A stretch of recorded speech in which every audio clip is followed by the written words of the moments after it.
ஒரு சிறிய முயற்சியால் உங்கள் குழந்தையின் எதிர்காலத்தை நன்மைப்படுத்த முடியும். ஹோமியோபதி மூலமாக ஆட்டிசத்தை கட்டுப்படுத்தலாம். Doctor Vijay's autism clinic.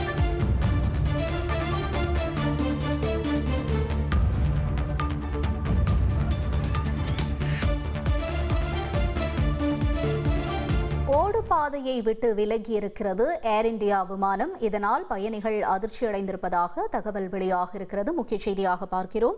விவரங்களோடு இணைகிறார் எமது செய்தியாளர் ரமேஷ்குமார். ரமேஷ்குமார், வணக்கம். என்ன காரணமாக சொல்லப்படுகிறது, மேலும் என்ன நிகழ்ந்தது இந்த விவகாரத்தில் விவரங்களோடு பதிவு செய்யுங்க. மும்பையில் தரையிறங்கிய ஏர் இந்தியா விமானம் ஓடுபாதையை விட்டு விலகியதால் பெரும் பரபரப்பு ஏற்பட்டது.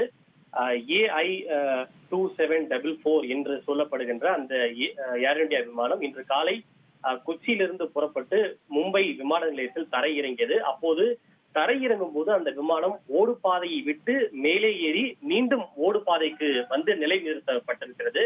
அப்போது கனமழை பெய்து கொண்டிருந்ததால் இந்த ஓடுபாதையை விட்டு விலகியதாக கூறப்படுகிறது. அதாவது இதை ஆங்கிலத்தில் ரன்வே எக்ஸ்டோஷன் என்று சொல்லுவார்கள். இதை எப்படி நாம் விளக்கலாம் என்றால், எப்படி தண்டவாளத்தில் சென்று கொண்டிருக்கக்கூடிய ஒரு ரயிலானது தண்டவாளத்தை விட்டு விலகி மேலே உயர்ந்து மீண்டும் தண்டவாளத்தில் வந்து இறங்குகின்றதோ, அதே போல இது ஓடுபாதையை விட்டு விலகி மேலே ஏறி மீண்டும் ஓடுபாதையில் வந்து இறங்கி இருக்கிறது. பைலட்டுடைய சாமர்த்தியத்தால் அந்த டயர் மீண்டும் பிடித்து இழுக்கப்பட்டு ஓடுபாதையில் நிலைநிறுத்தப்பட்டதாக கூறப்படுகின்றது. இந்த சம்பவத்தால் அங்கு பெரும் பரபரப்பு ஏற்பட்டது.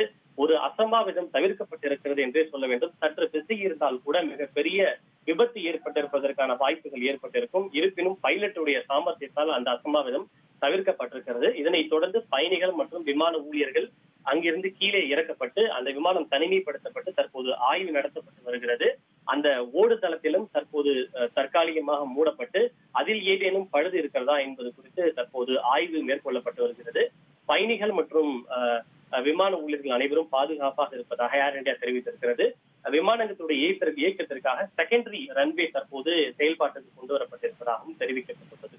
ஒரு சிறிய முயற்சியால் உங்கள் குழந்தையின் எதிர்காலத்தை நன்மைப்படுத்த முடியும். ஹோமியோபதி மூலமாக ஆட்டிசத்தை கட்டுப்படுத்தலாம். Doctor Vijay's autism clinic.